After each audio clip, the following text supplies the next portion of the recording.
pursuing liberty. You're pursuing happiness. You're doing all right. When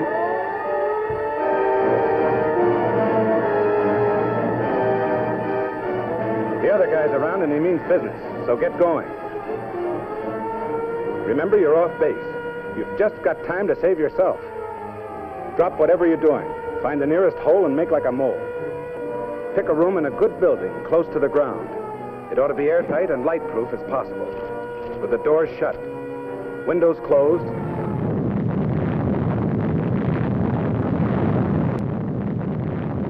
It's a bomb. Duck and cover. Duck and cover. Duck and cover. That's the first thing to do. If you saw it advancing on you a mile away, you'd have about 30 seconds to take cover. Make for the nearest entrance, but be orderly about it. If you are at home when a surprise attack occurs, crawl beneath a table if it is very near, or drop to the floor with your back to the window.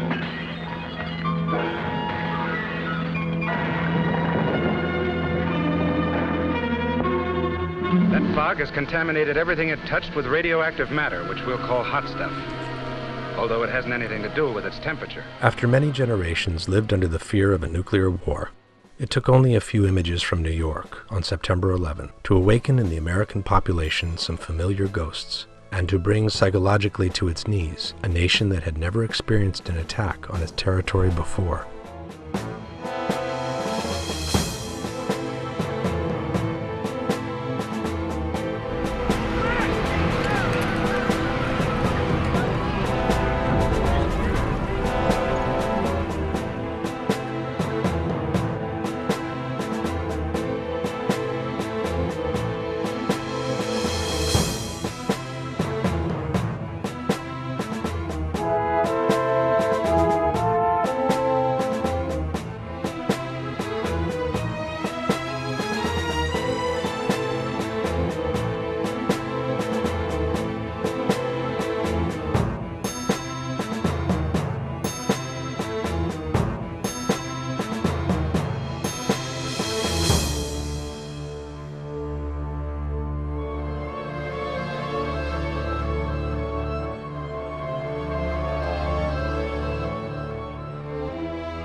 Confused between the fear of an unknown enemy, a terrorist attack, and an ill-repressed thirst for revenge, Americans flatly accepted a war, the invasion of Afghanistan, that had already been planned to the smallest detail. Our grief has turned to anger, and anger to resolution. Whether we bring our enemies to justice or bring justice to our enemies, justice will be done.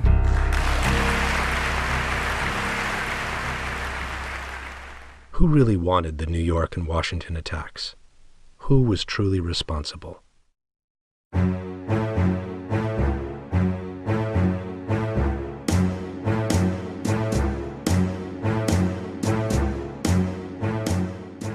The United States immediately accused Osama bin Laden, although they never produced the evidence they claimed to have against him.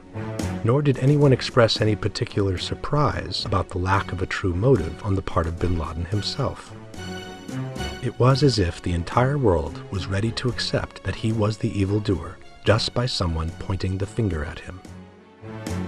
Everyone seems satisfied with the idea that bin Laden allegedly hated our civilization. This, however, is clearly at odds with the fact that he has never actually claimed responsibility for the attacks. The first thing every terrorist in the world has ever been concerned with was to put forward some kind of statement clearly explaining the reasons behind their act.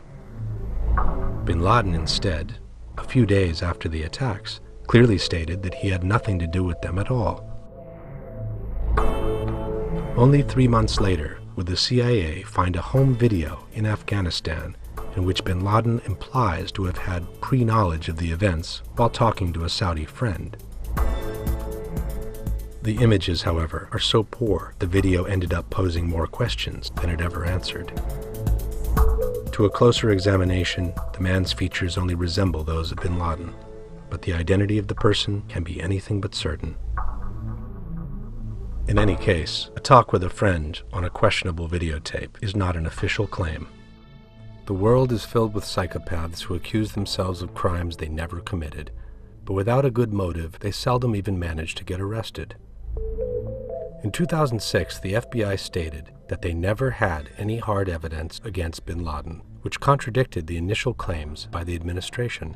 The Bureau's website lists bin Laden as wanted for the bombings of the American embassies in Kenya and Tanzania, but he is only suspected of other terrorist activities in the world. Officially, Osama bin Laden has never been wanted for the September 11 attacks. It's a new age of wickedness. Popular journalist and radio host Alex Jones, who has been pointing the finger at the U.S. administration since the beginning, had foreseen the attacks 1 month before they took place, and exactly by the hand of bin Laden. This recording is from July 25th, 2001. And I want you to let them know that if there is any terrorism, we know who to blame. If any terrorism comes, it's from this government. And if there was an outside threat like a bin Laden, who was a known CIA asset in the 80s, he's the boogeyman they need. 19 hijackers of the planes had crashed into the World Trade Center towers, into the Pentagon, and into the rural area in Pennsylvania. Seen from up close, the official version soon started to show some serious weaknesses.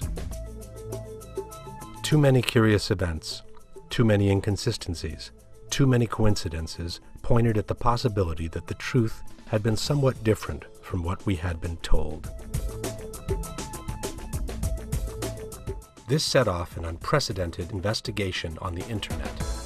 Thousands of independent researchers from all over the world ended up bringing to light so many faults in the official version that it legitimized suspicion that the U.S. administration had some kind of role in the attacks.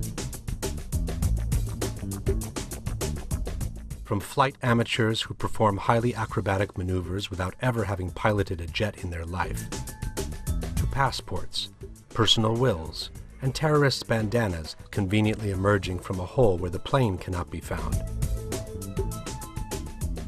From an entire Boeing 757 disappearing in a 15-foot wide hole, to modern steel buildings collapsing against the most fundamental laws of physics. It has become very difficult today to maintain that the official version reflects what truly happened on that day. In fact, in 2006, almost half of Americans believe that the Bush administration covered up the truth about 9/11. And the protests of those requesting a new, truly independent investigation keep increasing by the day. The more evidence that is gathered towards an inside job, however, the more it seems that it was not the work of the American government, but of a small group of people, the so-called neocons, or neoconservatives, who came to power with the election of George W. Bush in the year 2000. I, George Walker Bush, do solemnly swear that I will faithfully... These are some of the founders of the so-called PNAC, or Project for the New American Century. Dick Cheney, Donald Rumsfeld, Paul Wolfowitz, Richard Pearl, whose political alliance dates back some 30 years ago. In my opinion, treason. The cabal of neoconservatives at PNAC, I think you all know what that is, who planned this war, Cheney, Rumsfeld, Wolfowitz, Libby, Pearl.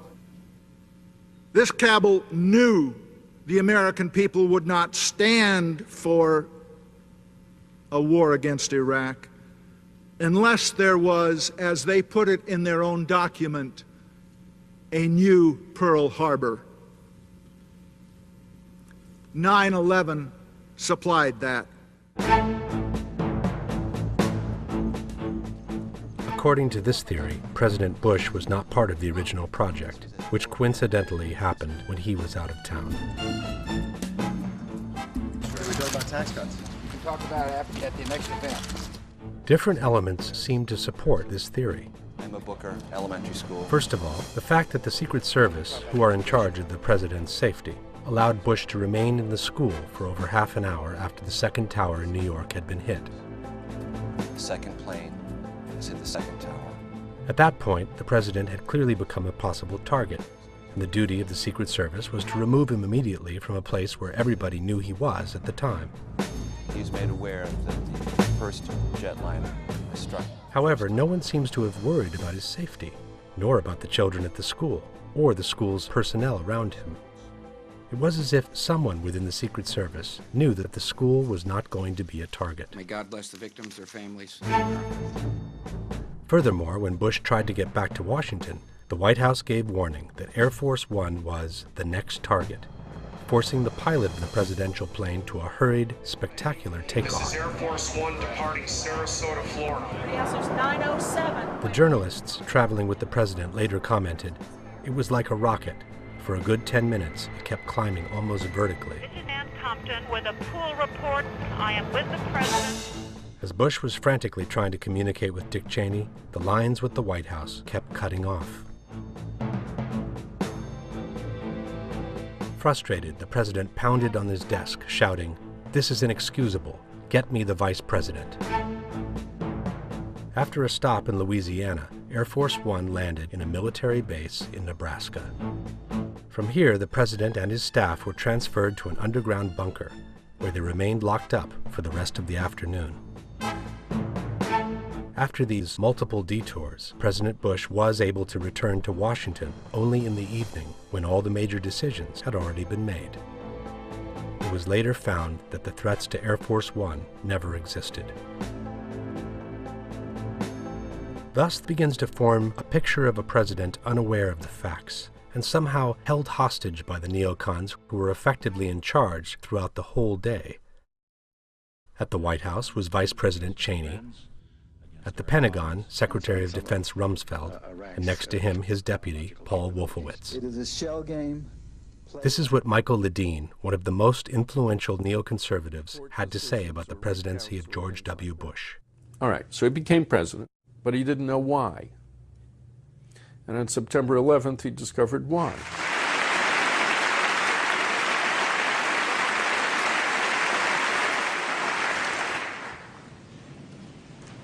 Our war on terror begins with Al-Qaeda, but it does not end there.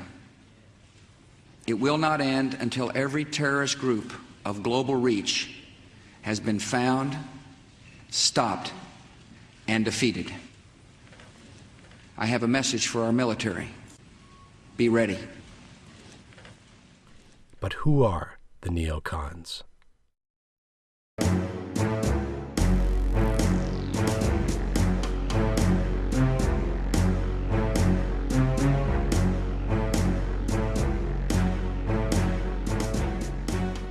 The neoconservative school of thought can be traced to the University of Chicago's Professor Leo Strauss, who began enunciating its principles by the end of the 60s. It's sort of a happy happening for hippies.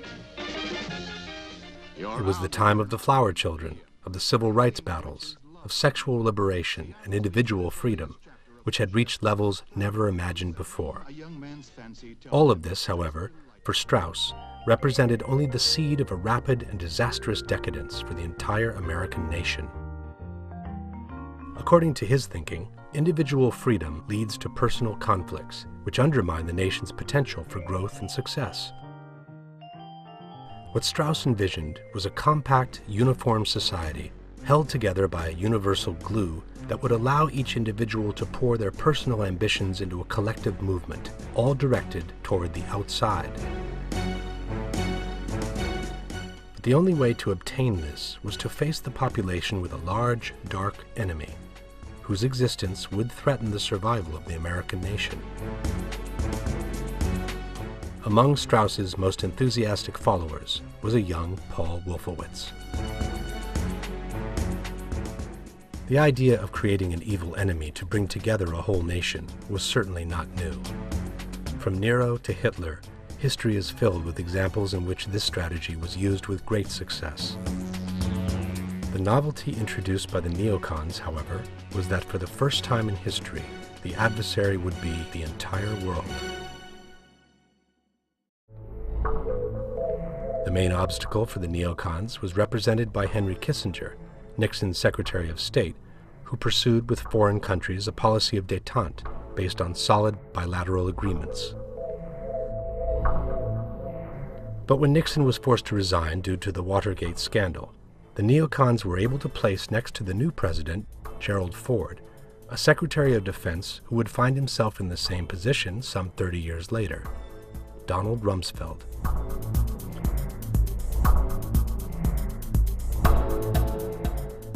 Another neocon who was able to take advantage of the situation was Dick Cheney, who became Chief of Staff for the new president.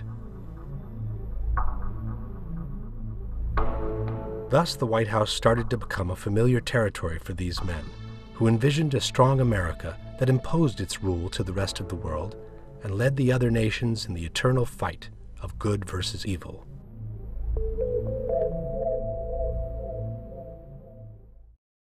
In spite of some relatively quiet times with Russia, it was in fact Donald Rumsfeld who kept trying to enlarge the appearance of an enemy that history itself would later reveal as totally non-existent. The Soviet Union has been busy. They've been busy in terms of their level of effort. They've been busy in terms of the actual weapons that they've been producing. They've been busy in terms of expanding production rates. They've been busy in terms of expanding their institutional capability to produce additional weapons at additional rates. They've been busy in terms of expanding their capability to increasingly improve the sophistication of those weapons. Year after year after year, they've been demonstrating that they have steadiness of purpose, that they're purposeful about what they're doing.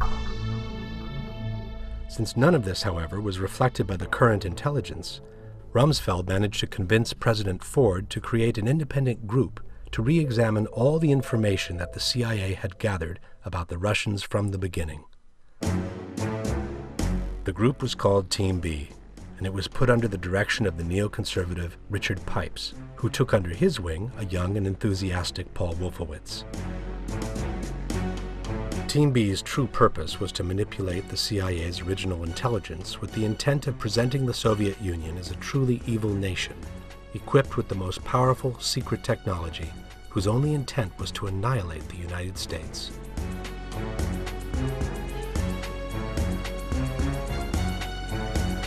Naturally, by the end of their task, Pipes and Wolfowitz presented a report containing a truly terrifying image of the Soviet Empire. It was, however, a false image, born of the projection of their own need for a powerful enemy towards which to direct the precious energies of the nation that were being absorbed by a moral relativism that they deemed unacceptable. The new Carter presidency imposed a temporary setback in their path to world domination. The need to quickly reconquer the White House led the neocons to seek an alliance in a totally uncharted territory, the religious one, which accounted for a large amount of potential new votes.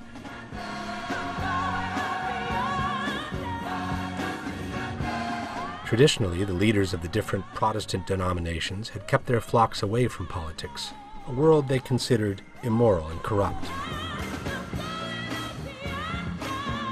But the fear of falling under communist rule, which would have also brought atheism along, was apparently sufficient to provide the basis for a historic alliance that has lasted ever since.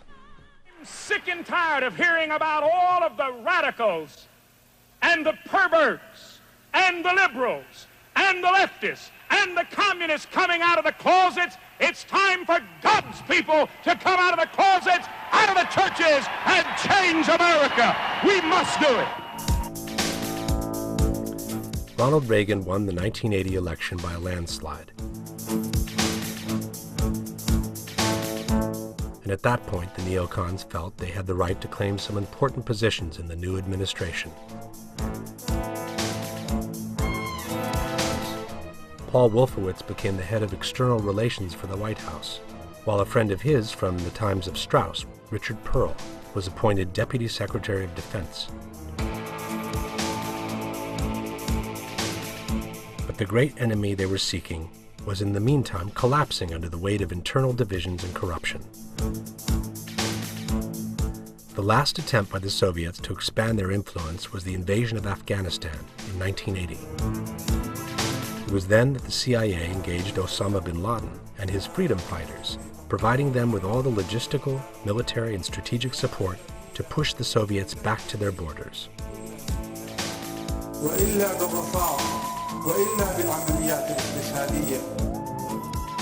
With the departure of the Russians from Kabul, the process of disintegration that would lead to the fall of the Berlin Wall had well begun. Before the collapse of the traditional enemy made of chicken wire, the neocons began to entertain the notion of extending their military and strategic control to the entire world.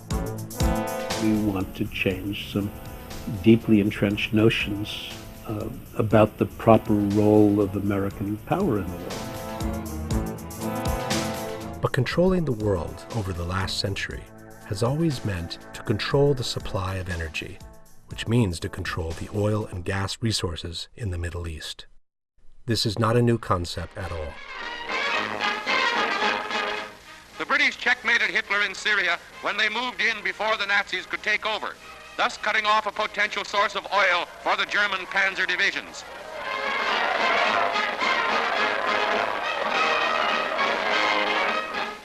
Iran, too, is the same story. The British, with this coup, control almost all of the Middle East oil supply. This is the oil that Hitler badly needed but lost. And with Russia in the way, he can't win the Caucasian oil fields. The golden opportunity came with the first Gulf War in 1991. At the crucial moment, however, with the Iraqi troops in total disarray, President Bush decided to stop the push and leave Saddam Hussein at the head of the nation. The ambitions of global control of the neocons suffered another temporary setback, which turned into a never-ending nightmare with the unexpected victory of Bill Clinton in the 1992 elections. Meanwhile, Russia was pulling itself up again, and the neocons could see the opportunity of world domination slip away year after year. Ever since the Cold War ended, there were people who were fuming on the right, thinking, this is the golden opportunity, now that Russia's out of the way, for America to take over the world. We're not doing anything about it. Those damn liberals, those soft heads, are keeping us from doing what is our godly mission. As they sat waiting for the end of Clinton's mandate, the neocons put together the so-called Wolfowitz Doctrine, which established the right of the United States to engage in preemptive war anywhere in the world, in order to avoid other nations from challenging their supremacy. Thus was born a precise strategic plan of global reach, which we have come to know as the PNAC, or Project for the New American Century. After the return to the White House, with the controversial election won by George Bush in the year 2000, the neocons needed to rehash the operation left uncompleted by the father 10 years before. We now find Dick Cheney as Vice President, Donald Rumsfeld as Secretary of Defense, and as his deputy, Paul Wolfowitz. In order to restart the gigantic war machine, however, it would not be sufficient to awaken the Soviet ghosts, which in the meantime had been relegated to the pages of history. A different kind of enemy was needed. It had to be everywhere and nowhere, elusive but ever present, in order to inject in the American population enough fear for them to support a military response of global reach. يا خيل الله اركبي فاختاروا الخندق الذي تكونون فيه.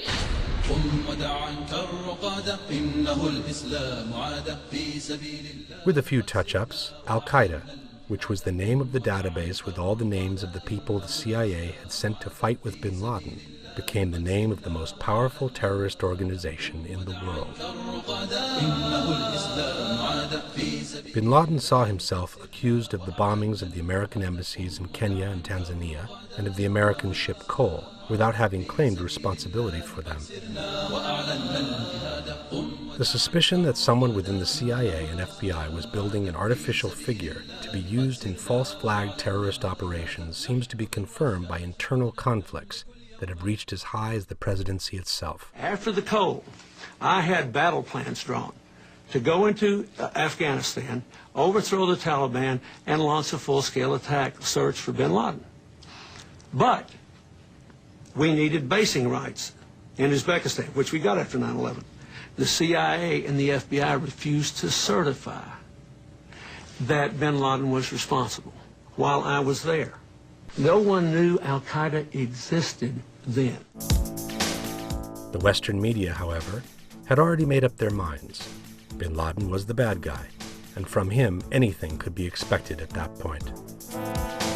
On the eve of September 10, 2001, a full plan to attack Afghanistan with strong support to the Northern Alliance was placed on Bush's table to be signed by the president upon his return from Florida. All that was needed was a detonator to set in motion the operation that would have finally brought America to the strategic control of worldwide resources and the neocons to the realization of their dream. Let's take a step back and read some paragraphs from the final PNAC document, which was published in September of the year 2000. In the chapter called Creating Tomorrow's Dominant Force, we can read, "At present, the United States faces no global rival. America's grand strategy should aim to preserve and extend this advantageous position as far into the future as possible. The United States must retain sufficient forces able to rapidly deploy and win multiple simultaneous large-scale wars. The United States must reposition U.S. forces to respond to 21st century strategic realities by shifting permanently based forces to Southeast Europe and Southeast Asia. The Army's annual budget must increase to the $90 to $95 billion level. Specialized Air Force aircraft, like the J-Stars above, are too few in numbers to meet current mission demand. The Army should accelerate its plans to purchase medium-weight vehicles. The transformation effort must be considered as pressing a military mission as preparing for today's theater wars.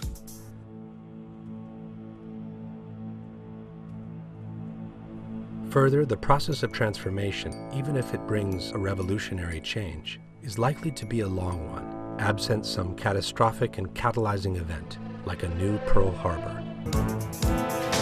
Jap planes without warning bring war to America.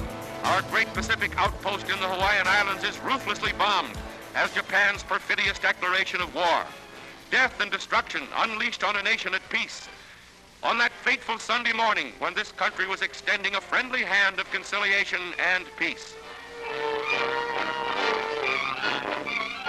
The treacherous attacks brought death to almost 3,000 American soldiers, sailors, and civilians.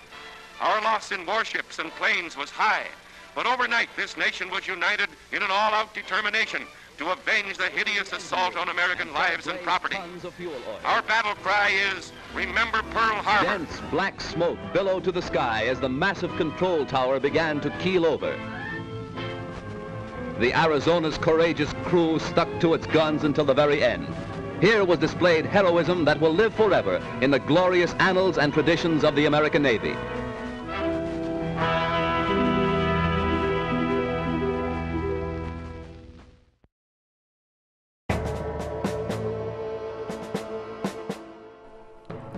September 11 was not the first time America was drawn into a war by an ambiguous incident.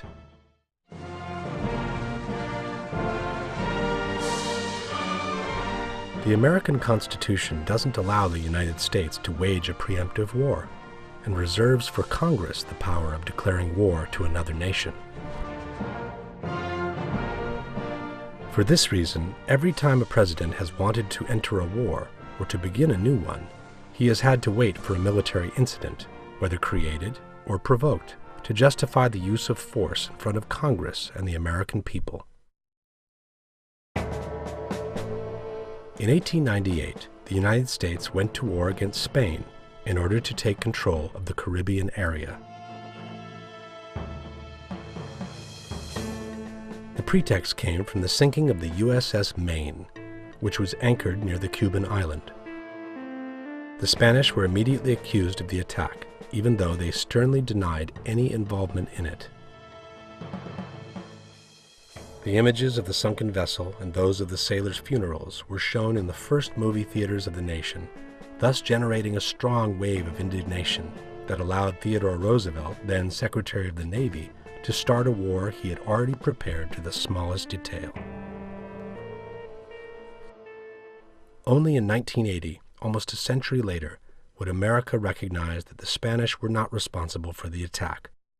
In order not to accuse themselves, however, the United States declared that the Maine was sunk because some explosives had been stacked too close to the steam room.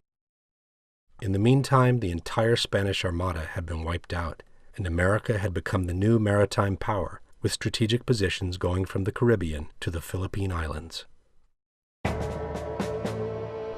In 1915, it was the sinking of the USS Lusitania by a German submarine to trigger the crisis that would eventually bring the United States into the First World War. It appears, however, that the U.S. had secretly slipped to the Germans the information that the ship was carrying a special cargo of weapons headed to England. This provoked the reaction from the German submarine, which sunk the vessel on which more than 100 Americans were also traveling.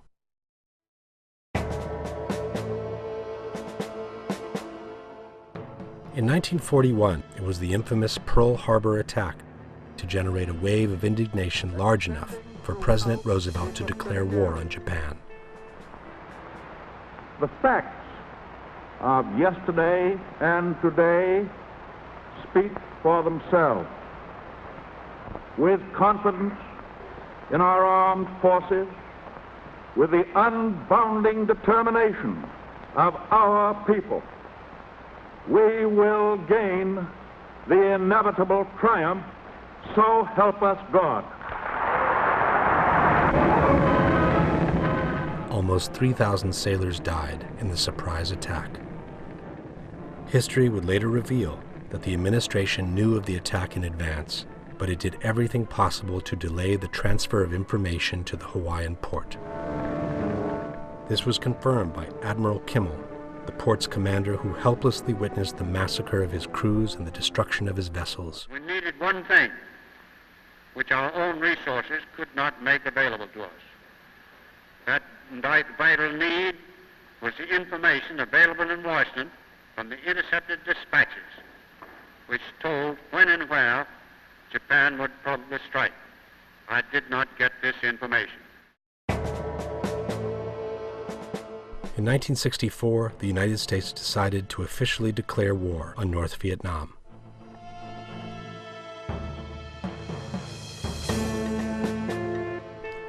The war pretext came from the so-called Tonkin Gulf incident, in which North Vietnamese boats were accused of having launched torpedoes against the American destroyer Maddox. Then Secretary of Defense Robert McNamara immediately announced to the press the upcoming military action. Immediately following the attack, U.S. representatives in Saigon met with representatives of the South Vietnamese government. They jointly agreed that joint retaliatory action was required. The President's approval of this action. But McNamara, 40 years later, would openly confess that the attack on the Maddox never took place. No, it was just confusion. And events afterwards showed that our judgment that we'd been attacked that day was wrong. It didn't happen. In the meantime, more than 60,000 U.S. soldiers and over 3 million Vietnamese civilians lost their lives.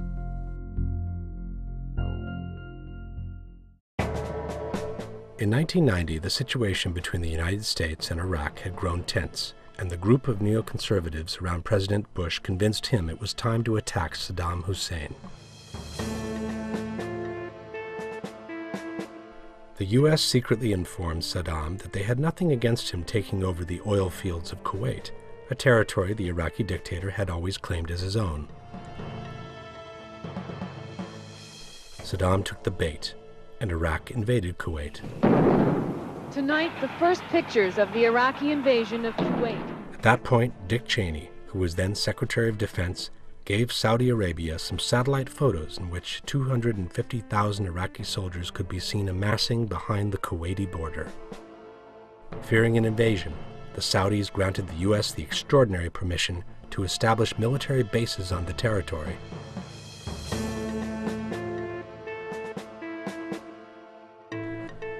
At the same time, the worldwide media launched a heavy campaign against Saddam, who was accused of having used lethal gas against his own people.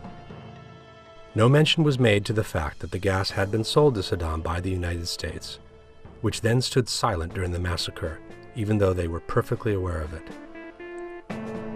The media campaign against the Iraqi dictator reached its peak with this touching testimony from a young Kuwaiti nurse who described to the world the atrocities committed by the Iraqi soldiers in her invaded country. While I was there, I saw the Iraqi soldiers come into the hospital with guns. They took the babies out of the incubators,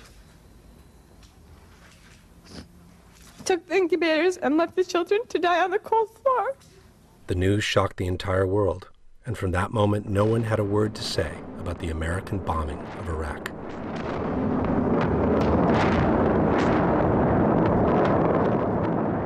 Ten years later, some journalists stumbled onto a set of satellite photographs taken by the Russians over the same desert in the same days. It's what it didn't show that was more important. What you would have expected to have seen were tanks on the border. There were none that could be seen. There was nothing behind the border that could have supported that kind of number of troops and tanks. The same pictures that showed the Iraqi tanks in Kuwait City also showed that there was absolutely nothing behind the Saudi border. Not a tank, not a vehicle, not a single man. At the same time, the nurse who had brought to tears the entire world turned out to be the daughter of the Kuwaiti ambassador in Washington. She had faked the entire incubator story after having been professionally trained by one of the most important advertising agencies in Washington, Hill and Knowlton. In the meantime, the U.S. had wiped out the entire Iraqi army and had managed to establish permanent military bases in Saudi Arabia. In a cruel and ruthless shooting spree, and against all international treaties, the U.S. Air Forces literally destroyed and turned to ashes thousands of Iraqi soldiers on their way back to Baghdad.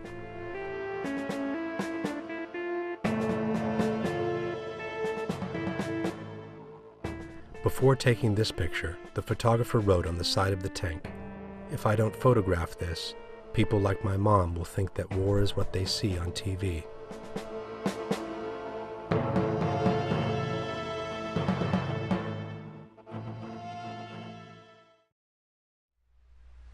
Besides the historic cases, there are also many plans of deception that, for one reason or another, were never used in the real world. One of them is called Operation Northwoods, a 1962 CIA secret plan that was declassified a few years ago. At that time, the United States was trying to regain control of Cuba, which had been lost to Fidel Castro's revolution 3 years before.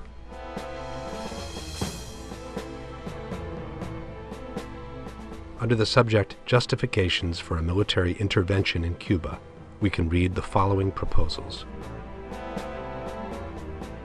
We could blow up a U.S. ship in Guantanamo Bay and blame Cuba.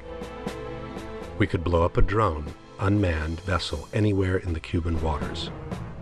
We could arrange to cause such incident in the vicinity of Havana or Santiago as a spectacular result of a Cuban attack from the air or sea or both. The U.S. could follow up with an air-sea rescue operation covered by U.S. fighters to evacuate remaining members of the non-existent crew. Casualties lists in U.S. newspapers would cause a helpful wave of national indignation. We could develop a communist Cuban terror campaign in the Miami area, in other Florida cities, and even Washington.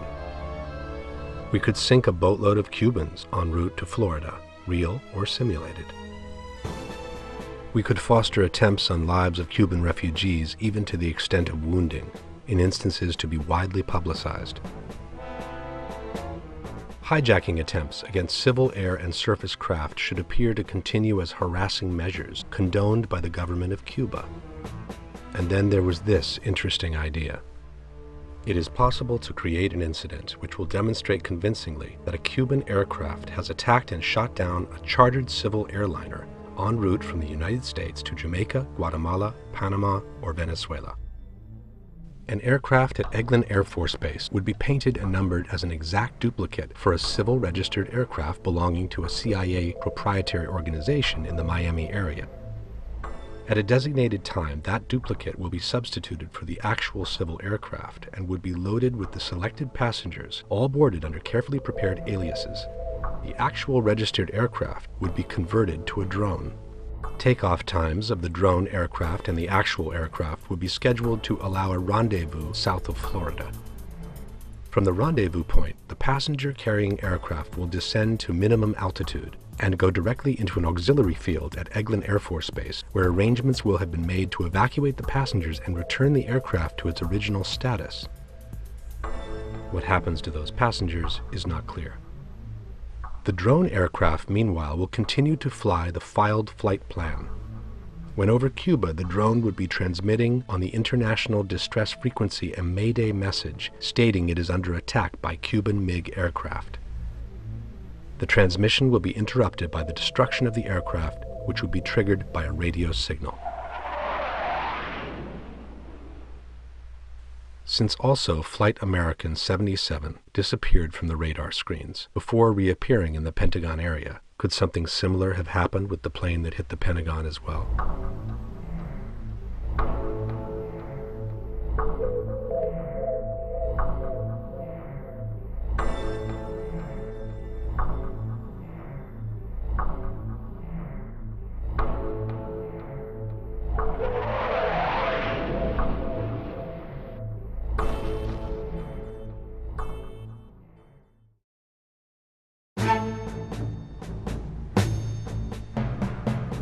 The American military elite seems to respond to the recurring need of waging wars of conquest, both to increase the control on worldwide resources and to maintain a healthy and productive war industry that is among the most profitable altogether.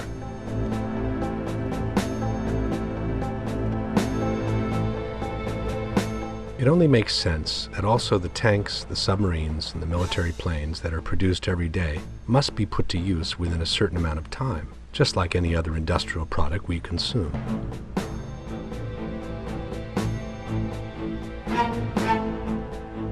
This is a military planes graveyard located near Tucson, Arizona.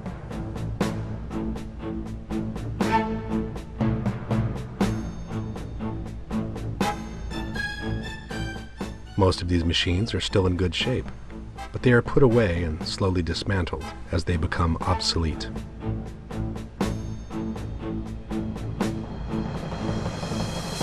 President Eisenhower, himself a former general, was among the first ones to foresee the danger that a permanent military industry could represent for his country. I get tired of saying that defense is to be made an excuse for wasting dollars. I don't believe we should pay 1 cent for defense more than we have to.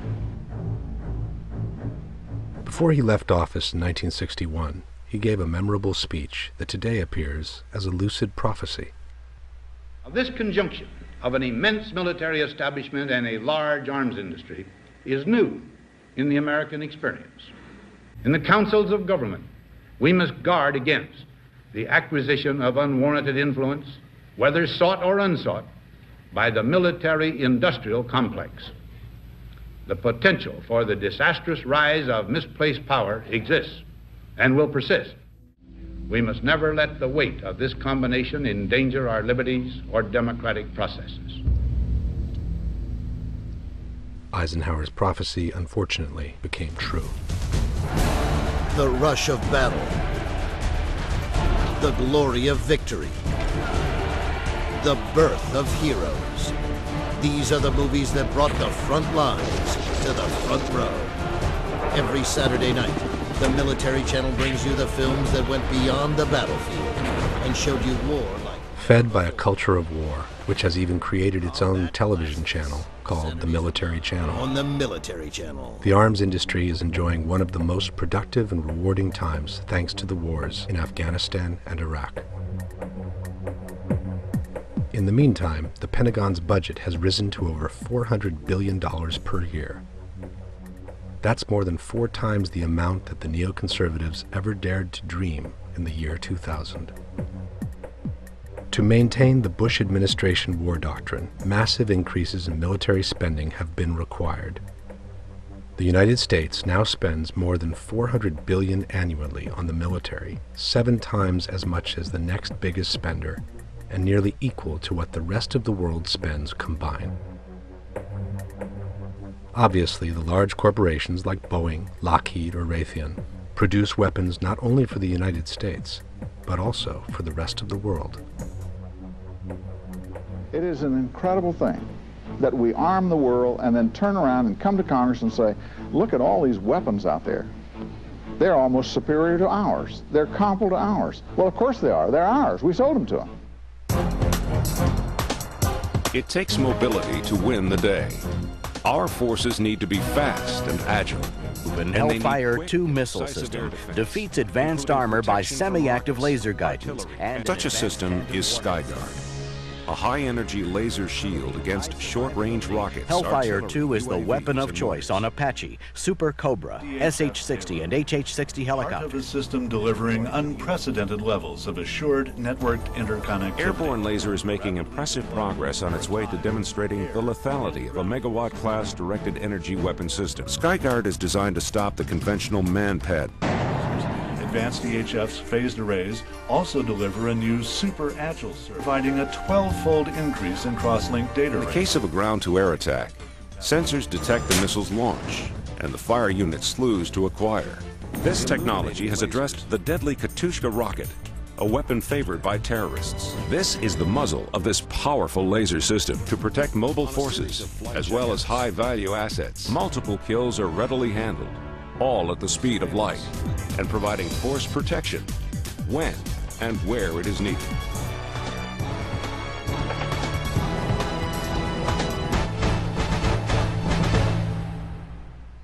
Since the end of the Cold War, we've sold more military weapons than the rest of the world combined.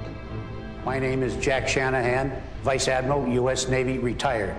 One of our nuclear bombs blows up Hiroshima 15 times over. 5 devastates Russia. After that, this is how many the U.S. has left.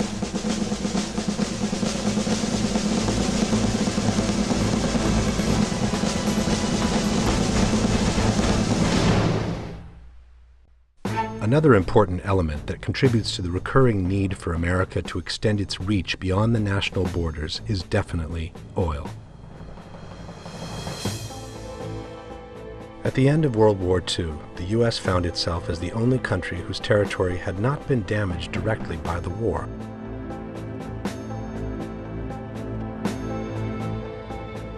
While Germany, Italy, and Japan, but also Russia, France, and England, began the slow path to reconstruction, the U.S. could launch straight into an era of development and industrial growth that would put them ahead of the world until the current times.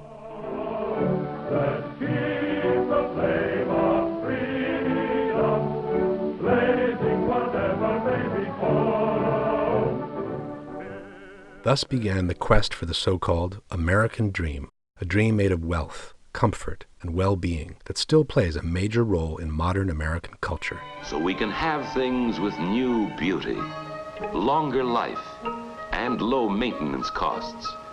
Improvements we can afford because they are economically produced, and that can be bought by more and more people for less money than they ever cost. The concept of freedom, for which so many men had given their lives in the war against the Nazis, was slowly transformed and downsized to the concept of freedom of choice in personal shopping. Also the basic freedom of the American people, which is the freedom of individual choice.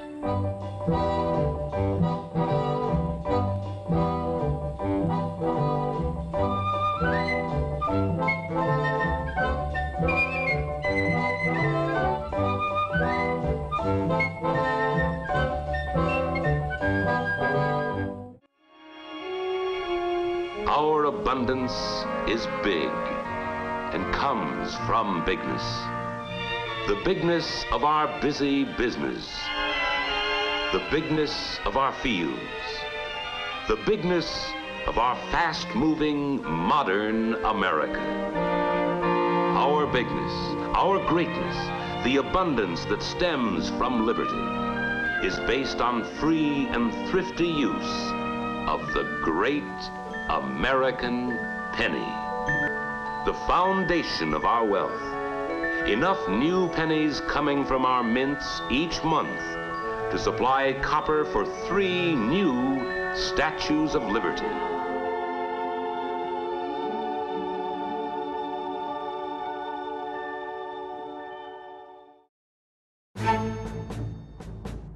But industrial progress is directly linked to energy resources, and it was soon clear that America could never count on its oil alone to satisfy its ever-increasing energy demand. A large effort was made to reinforce in the population the idea that oil was something absolutely necessary before embarking in long-term risky investments in foreign countries.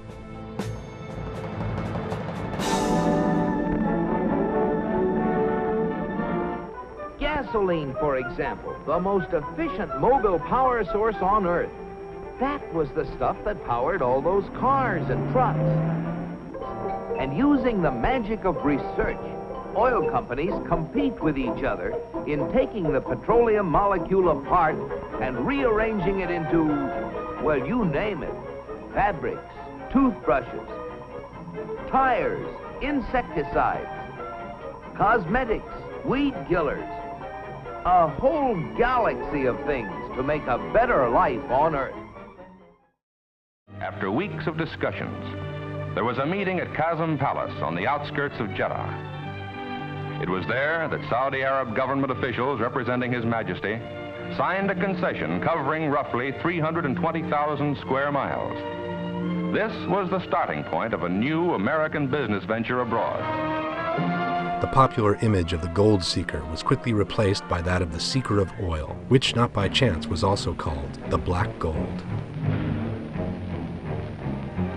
Most important of all, the job would require men, hardy men, determined men, men who were willing to leave families and friends and journey halfway around the world on a quest that might end in failure. Men who could face hardship and monotony and still take it. And gradually they began to arrive. Carpenters, machinists, riggers, technicians, drillers, executives too, eager to extend a welcoming hand clasp to the new arrivals. Finally they drilled the first well. They found oil, but not in commercial quantities. It was not encouraging. They drilled again. No luck. And again, still failure. And then, at Dammam, it happened. Oil in commercial quantities had been brought in after 3 long, discouraging years. This was the goal toward which they had striven. This was the victory that faith and sweat had bought. It was the birth of a new concept that would strongly influence American foreign policy from that time on, the so-called American interest abroad. Serving the interest of the United States and demonstrating the vitality of the American system of free enterprise.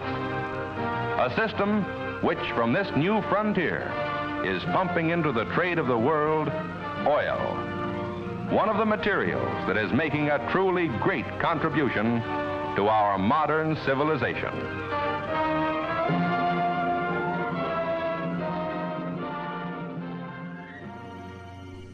This is what the world map would look like if it were drawn according to each nation's energy resources. As one can see, the countries in the Persian Gulf would be larger than all the rest of the world together. The debate on how much oil is still left in the world is open and ranges from those who maintain that the peak of extraction has already been reached to those who believe that the shortage would not begin for many more years. In any case, the United States produces only 4% of the oil in the world, while it consumes about 26% of the total production. What we have here is a stripper well that's producing from about 5,000 feet down, about a mile down. It's only producing 7 barrels per day, which is not very much. Most of the wells in this area produce about 7 barrels per day. This well once produced 100 barrels per day about 30 years ago. Since then, it's declined because it's only so much oil down in the ground, so we're producing it all, and it's running out of oil. The need for foreign oil has been rising dramatically for the United States over the past 30 years. In 1973, the U.S. needed to import only 28% of its total consumption, while that figure today is nearing 60% and is projected to reach 70% by the year 2025. For this reason, in the recent past, Americans have also been looking at a different energy resource, natural gas. The majority of the reserves are located in the different states of Central Asia that once belonged to the Soviet Union, especially those around the Caspian Basin.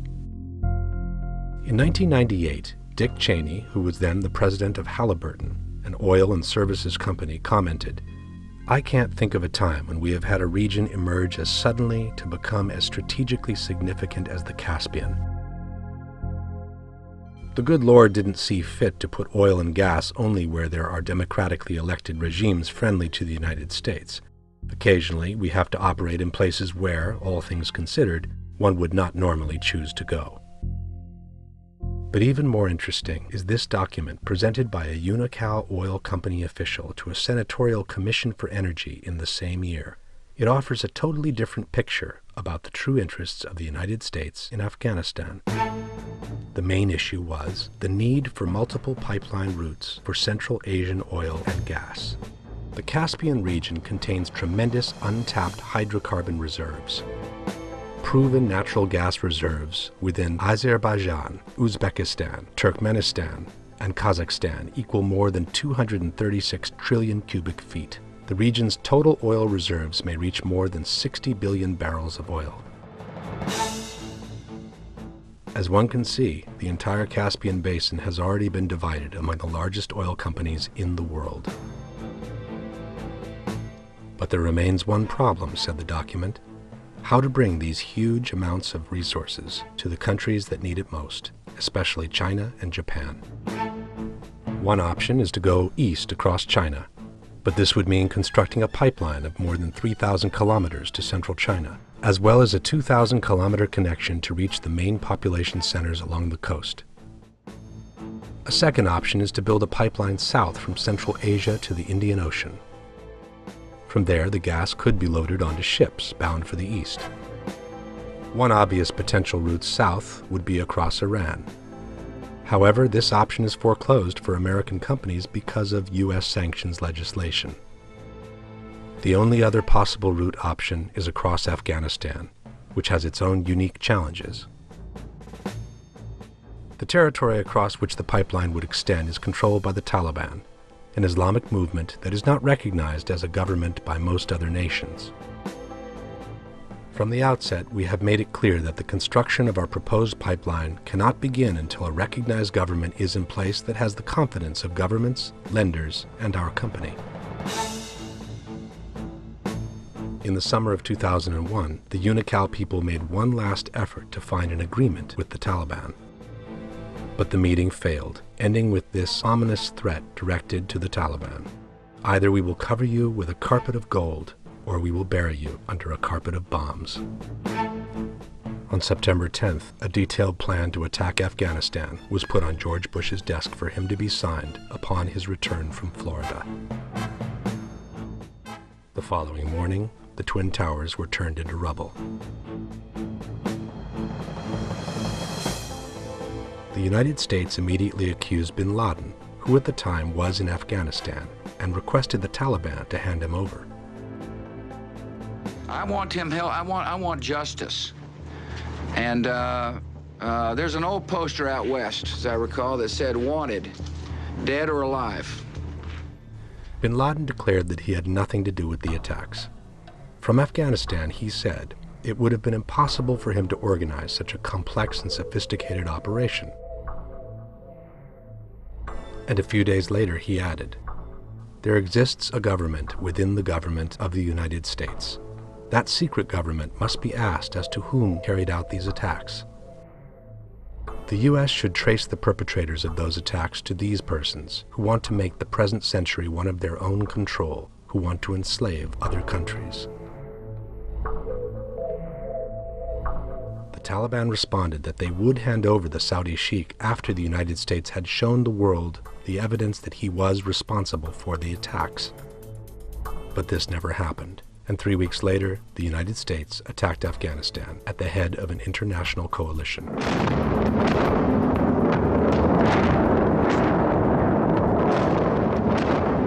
After removing the Taliban from power, a temporary government was put in place. It was headed by Hamid Karzai, an Afghan living in America who had previously worked as a consultant for Unocal. In the meantime, the world media spread the mythology of the rebel hidden in highly sophisticated self-powered caves with air conditioning and ammunition stacks. But in reality, bin Laden was nowhere to be found.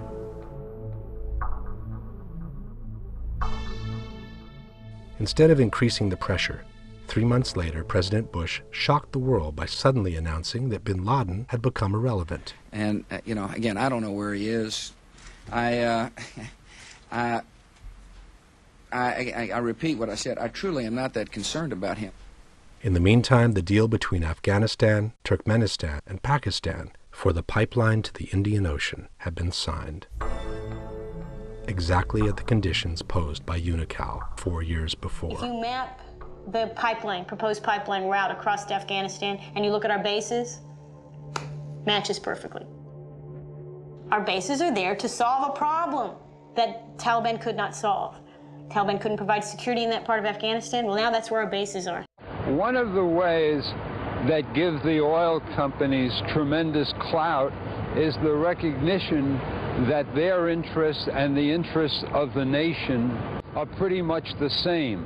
And of course, this is justified by claiming that since oil is now the basic energy resource, this is argued as basic national security.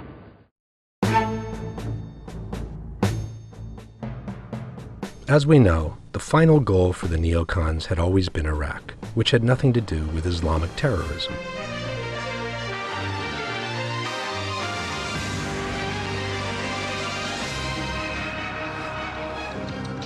For this reason, the Bush administration has needed to produce a major effort to propagate the idea that a connection between Saddam Hussein and the September 11 attacks in fact existed.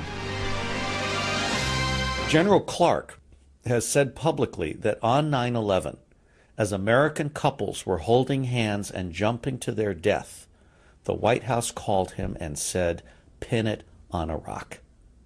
They weren't thinking about the Americans dying. They weren't thinking about the people who were committing suicide in order to escape the flames. They were thinking about 9/11 not as an attack, but as a gift.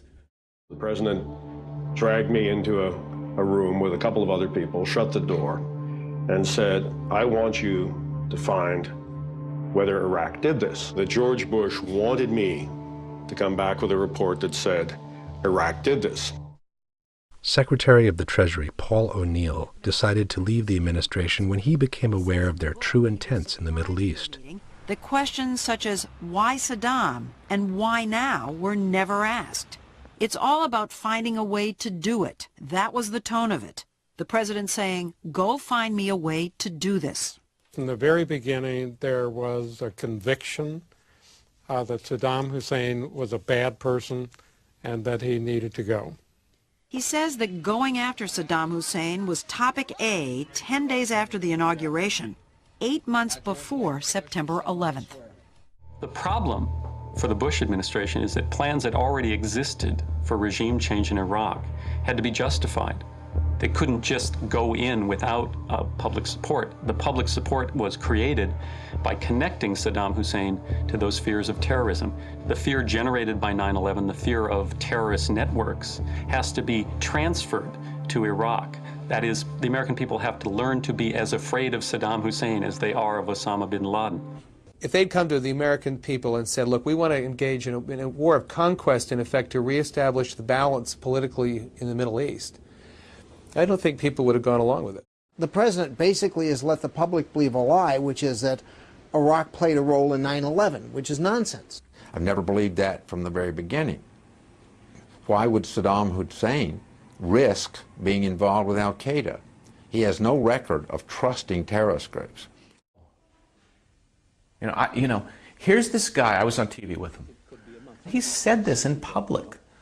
that bastard Saddam Hussein was responsible for September 11th, when he knew very well that there was no basis for this story. Saddam Hussein. Saddam Hussein. Saddam Hussein. Saddam Hussein. Saddam Hussein. Saddam. Saddam. Saddam. Saddam. Saddam. Saddam. Saddam. Saddam. Saddam. Saddam. Saddam. Saddam Hussein. Iraq continues to flaunt its hostility toward America and to support terror. The Iraqi regime has plotted to develop anthrax and nerve gas and nuclear weapons for over a decade. This is a regime that has something to hide from the civilized world. His regime has the design for a nuclear weapon, was working busy on in terms of the actual weapons that they've been producing. They've been busy in terms of expanding. Recently was discovered seeking significant quantities of uranium from Africa. Institutional capability to produce additional weapons. Iraq has weapons of mass destruction. They've been busy in terms of expanding their capability. They have weapons of mass destruction. Any country on the face of those weapons, year after year after year, knows that Iraq has weapons of mass destruction. Steadiness of purpose, that they're purposeful about what they're doing. C'est ça qui est inquiétant, de voir avec quelle facilité. The disturbing thing is to see how well-organized and repetitive propaganda, driving the point home into people's minds, can be so effective. We cannot wait for the final proof, the smoking gun, that could come in the form of a mushroom cloud. How much longer are we willing to put up with Iraq's non-compliance before we, as a council, we as the United Nations say, enough?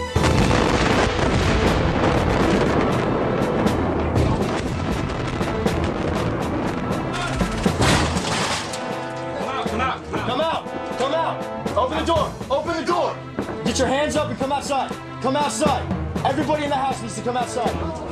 From the beginning, it was clear that the Iraqi invasion would be about anything but bringing a true democracy in that country. We just pulled out here yesterday just to come out and help protect the oil line. In a tank? In a tank.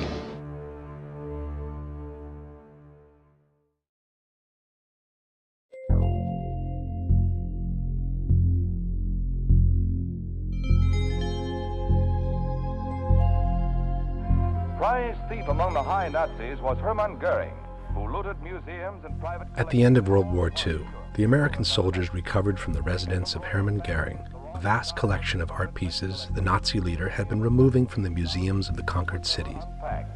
Not content with robbing people of their freedom and their lives, the Nazis tried to make off with their symbols of culture.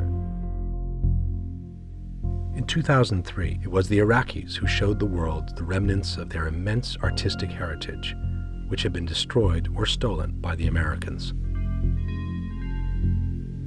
At a time when humanitarian groups were not allowed in the destroyed cities yet, it appears that art dealers and merchants with a close relationship to the Pentagon had free access to and from the country. The most precious and rare artifacts dating back to the Sumerian civilization were either destroyed or stolen. Entire libraries from all branches of knowledge were emptied in a matter of days. Coming to steal the most precious books we have here. They are specialists. They know the value of these books. And whatever was not stolen was burnt and turned to ashes by special chemical components. It was as if someone wanted to prevent a future rebirth of the nation by depriving the new generations from their country's immense cultural heritage. Some of the most famous archaeological sites were also destroyed with no apparent reason.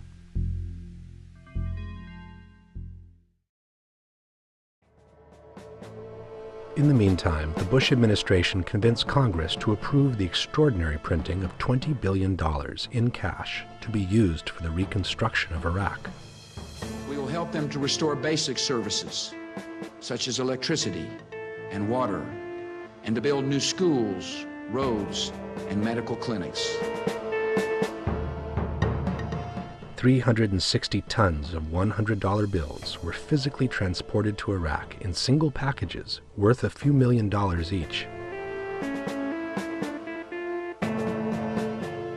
As soon as they arrived, the packages were stacked in the basement of Saddam's former residence.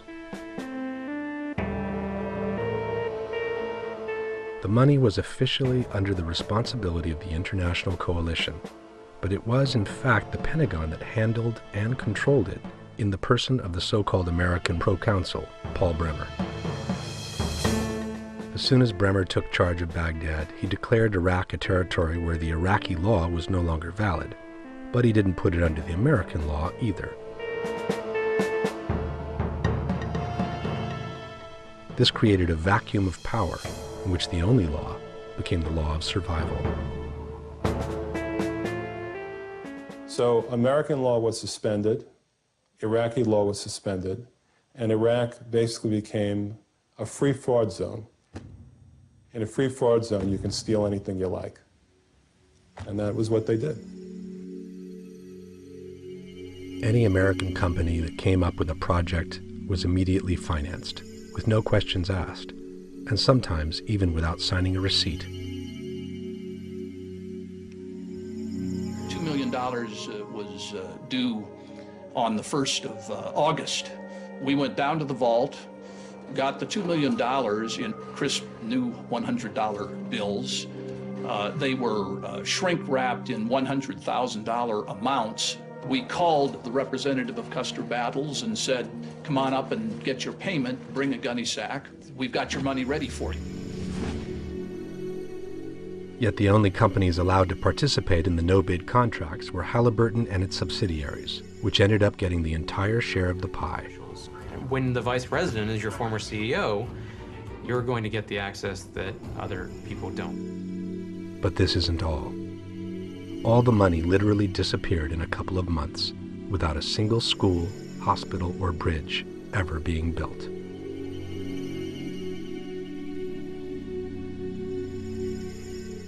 This generated a monstrous paradox in which the same people who had just been destroying the country, the Vice President and the Secretary of Defense, were now managing and assigning the money for the reconstruction.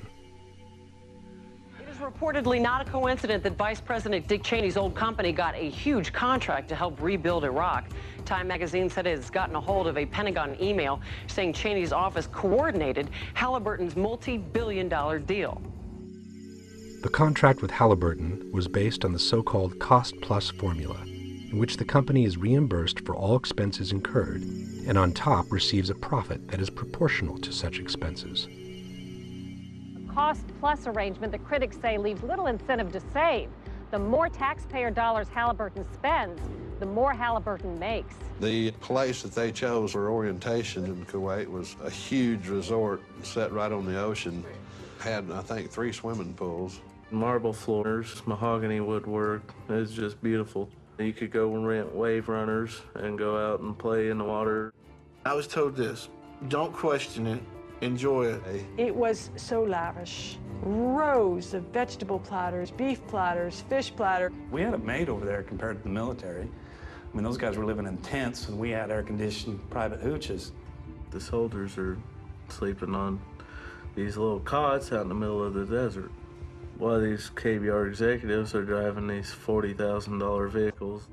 This secretary lives in this complex, eats her meals in this complex, has her laundry delivered to her, has no reason to go anywhere at any time, but has a brand new, top-of-the-line Ford or Chevy pickup with everything imaginable on it that you could put on it. Chrome rims and leather interior and CD players and all these extra amenities that, you know, you don't really need in wartime. Why do they need an H2 Hummer? Why do they have Cadillac Escalades in Iraq for Halliburton managers? What is the purpose? Cost Plus encourages you to run up the cost of a program because you are going to get a percentage of the end result. Halliburton stock has quadrupled in value since the war began, and taxpayers are being ripped off. In order to truly inflate the costs, however, sleeping in luxury hotels is not enough. You have to waste, destroy, throw away everything possible to then reorder everything anew. They got the wrong equipment, ordered the wrong stuff, computers still in boxes, new vehicles. They'd push them out in what they called burn pits. and they just set it on fire, claim it as a loss, get more money for the right equipment or the right stuff they needed. You got brand new trucks over there, and there's not even oil filters. So when the motor blows, what do? Buy a new truck and build the government. $75,000 truck. They wouldn't even have a spare tire to fit it, and we had to blow it up. And they didn't care Halliburton did because the government's paying for it. We knew that every day that a vehicle broke down, we would have to destroy it. And these are maybe $80,000 vehicles, maybe $100,000. You know, they're expensive trucks. We're burning fuel in front of Iraqi people. We're not really doing anything to help, and we just have to follow the orders. As a truck driver in the mail department, they'd send me to these camps with one bag of mail. That's risking my life just to deliver one bag of mail. Halliburton's charging the government for every camp they go by. And your buddy's getting killed for no cause at all. Not even as much as a Band-Aid on the truck. That's how Halliburton was making the killing, making their money. Halliburton was hired to provide clean, safe cooking, cleaning, shower water for the military. One of Halliburton's employees saw something wiggling in the water in his toilet bowl. So I went and tested the water in our water storage tanks. There was no chlorine in them, none. The water we showered in every single day was extremely contaminated. And when I talk about contaminated water, I'm saying malaria, typhus, giardia, cryptosporidium. I mean, the list is really, really long. They were only concerned with making their profit and didn't care how it may affect the troops. Of the 67 water treatment plants that Halliburton run, 63 of them weren't providing safe water. And the Marines are showering in it every single day.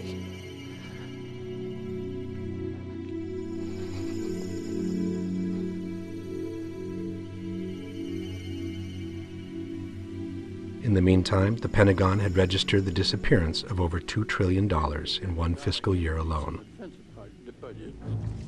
When DOD's own auditors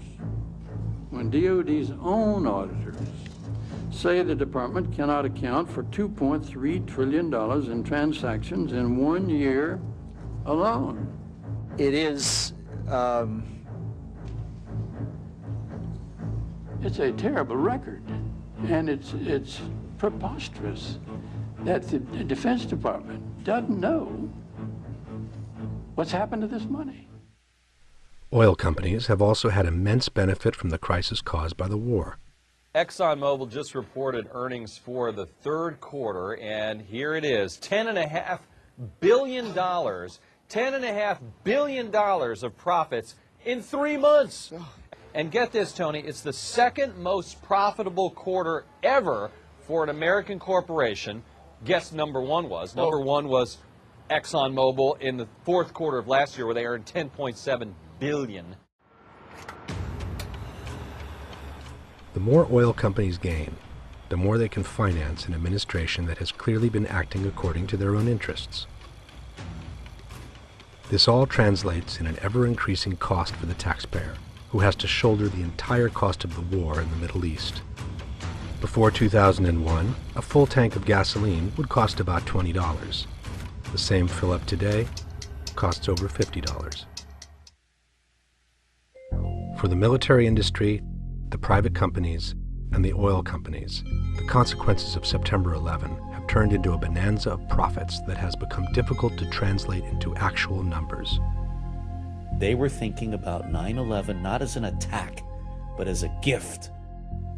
In the meantime, tens of thousands of mercenaries have reached Iraq from all over the world, perfectly organized by specific companies, but paid for by the American taxpayer. They have found in Iraq the ideal ground to express their vocation. Train, train, come and run the biscuit. This is a group of mercenaries from Aegis, a British security company, having fun while shooting people in the streets around Baghdad.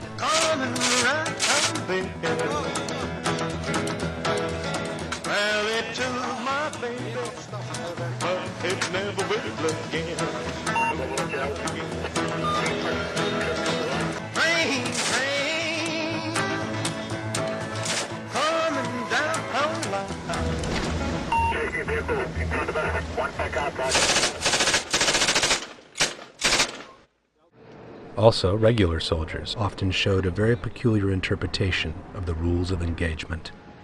All right, that's what I don't want to hear. In this case, the time between the warning shot and the actual shooting is no more than 3 seconds.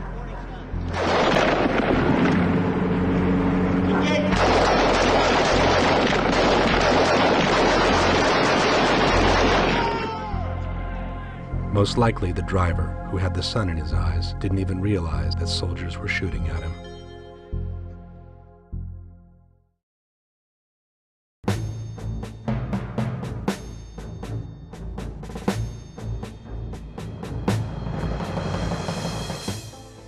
The most shameful moment came with the publication of a series of photographs depicting American soldiers inflicting all kinds of tortures on Iraqi prisoners.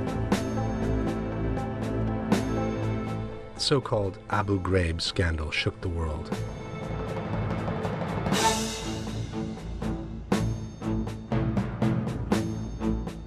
But the Pentagon maintained that it was a problem limited to a few bad apples. Our Army values of loyalty, duty, respect, selfless service, honor, integrity, and personal courage are taught to our soldiers from the moment that they enter the training base. There's no question that potential consequences are serious, but we must not forget that these are a few among a great many others who are serving with great honor and sacrifice. Secretary of Defense Rumsfeld has been thoroughly interrogated by Senator McCain, himself a prisoner of war for 5 years in Vietnam. What agencies or private contractors were in charge of interrogations? Did they have authority over the guards? And what were their instructions to the guards? The military intelligence people, as General Smith has indicated, were the people who were in charge of the interrogation part of the process. What were the instructions to the guards? That is what the investigation that I've indicated has been undertaken. But Mr. Secretary, that's a very simple, straightforward question. Well,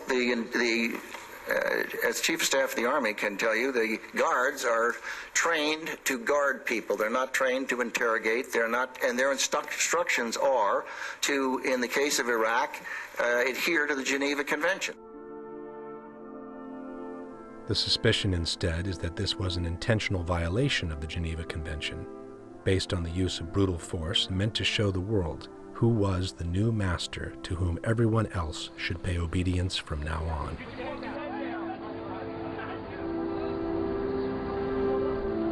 Turn your head!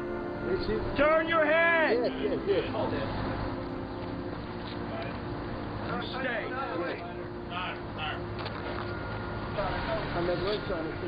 Many former military have denounced a widespread philosophy based on ethnic and racial superiority principles. Race plays a larger role than most people would believe or would want to believe. There's this idea that Arabs and Muslims are against the United States, and therefore they're one monolithic entity that are our enemies.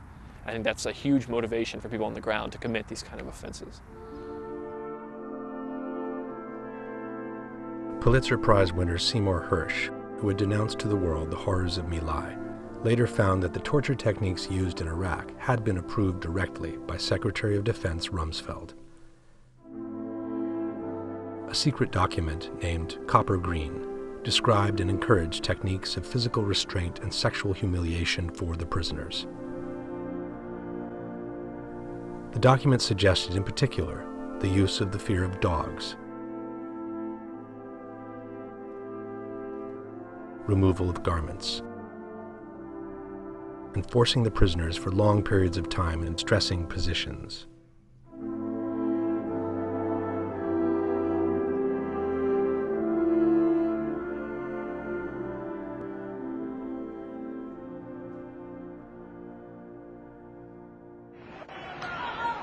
Oh yes, oh yes, you're gonna get it.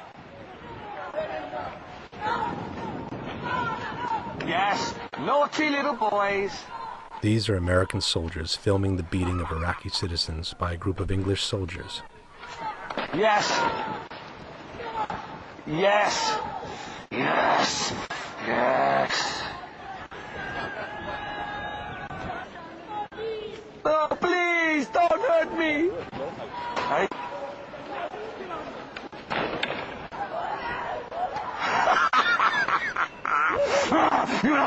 Shoot it off! You're gonna die.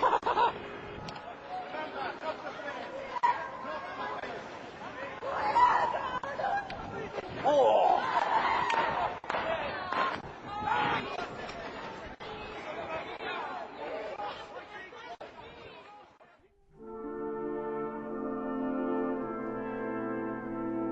It was, in fact, a true philosophy, intended to pervade every level of the army, from the lowest to the highest.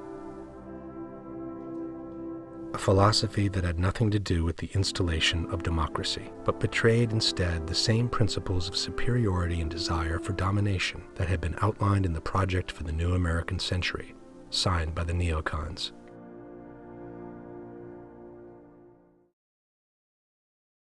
This is what Michael Ledeen, a leading neoconservative, wrote in one of his books.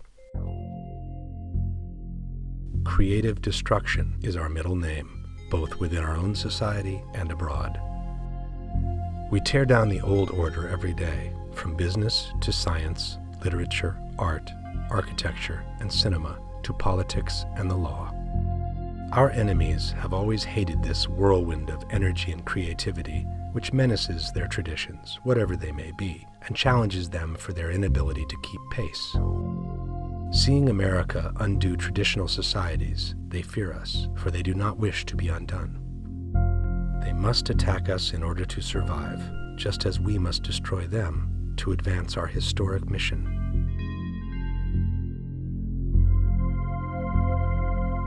In the meantime, the number of soldiers who have died in Iraq has surpassed 3,000, more than the number of the victims of September 11. Enlisted among the most needy and desperate, they are deluded with false promises of career and adventures.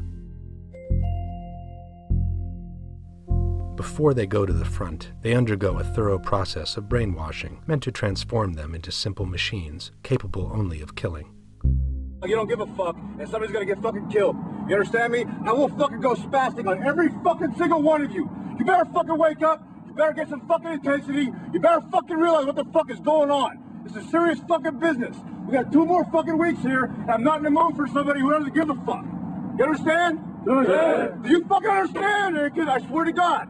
Do you understand? Yeah. Do you understand? Garcia, you better wake the fuck up. Do you understand? Yeah. McBride, do you fucking understand? Yeah. Let's clean our fucking weapons, get in the fucking vehicles, and ready to fucking go.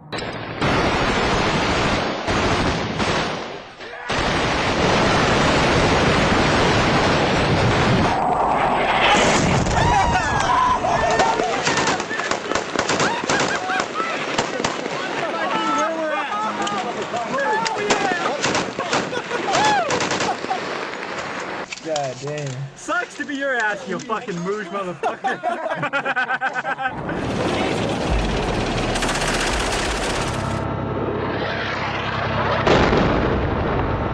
Woohoo! What mosque?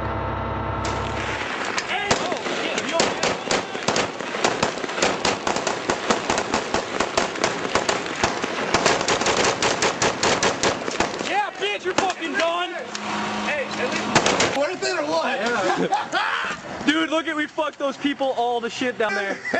Dude, those 2 people. You see who pulled up in the white car? I shot that dude in the white car, ran into the fucking building. The end is near, and all these people, they will learn to stop worshiping Allah and start worshiping the 2,000-pound JDM that's about to fuck their whole world up.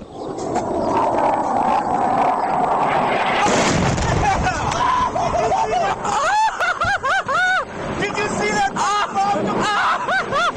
That is fucking sweet! Seen from the sky, life and death become like elements of a video game, played by people no longer capable of realizing they are dealing with the lives of other human beings. Range auto. All right, got auto range on it. Roger. Roger. Engaging. Got him. Good. Second one. Hit the other one. Hit the truck.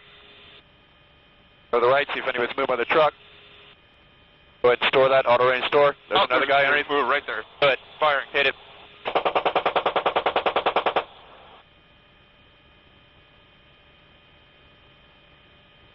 Target 4. We're going to take the other truck out. Roger.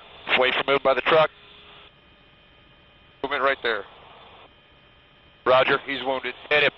Hitting the truck. Hit the truck in him. Go forward of it and hit him. Roger. I got numerous individuals on the road. You want me to take those out? Take them out.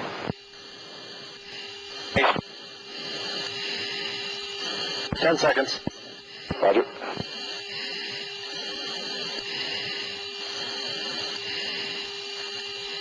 Impact. More than 1 million Iraqi civilians have been killed in the first 5 years of war. Entire towns have been erased from the map. Before the war, Fallujah counted more than 350,000 people. Today it is a land of ruins that is being covered with cement to contain the devastating effects of radioactivity caused by the use of depleted uranium.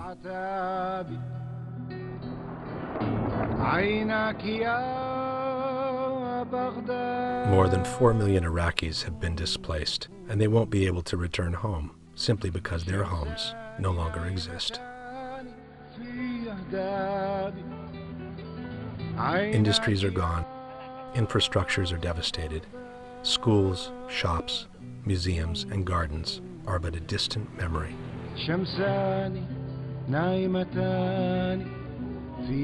After the $20 billion in cash meant for the reconstruction was stolen, children don't even have enough water to drink.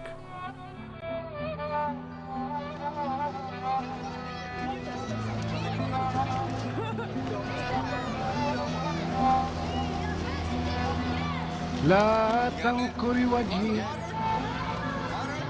فأنت حبيبتي وورود مائي وكأس شرابي لا تنكري وجهي فأنت حبيبتي وورود مائدتي وكأس شرابي بغداد جئتك كالسفينة متعبة أخفي جراحاتي وراء ثيابي بغداد منذ طفولتي شمسان نايمتان في أهدابي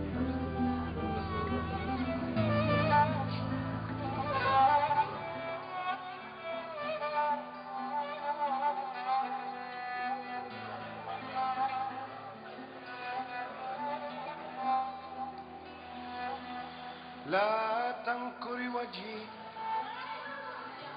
فأنت حبيبتي وورود مائدتي وكأس شرابي لا تنكري وجهي فأنت حبيبتي وورود مائدتي وكأس شرابي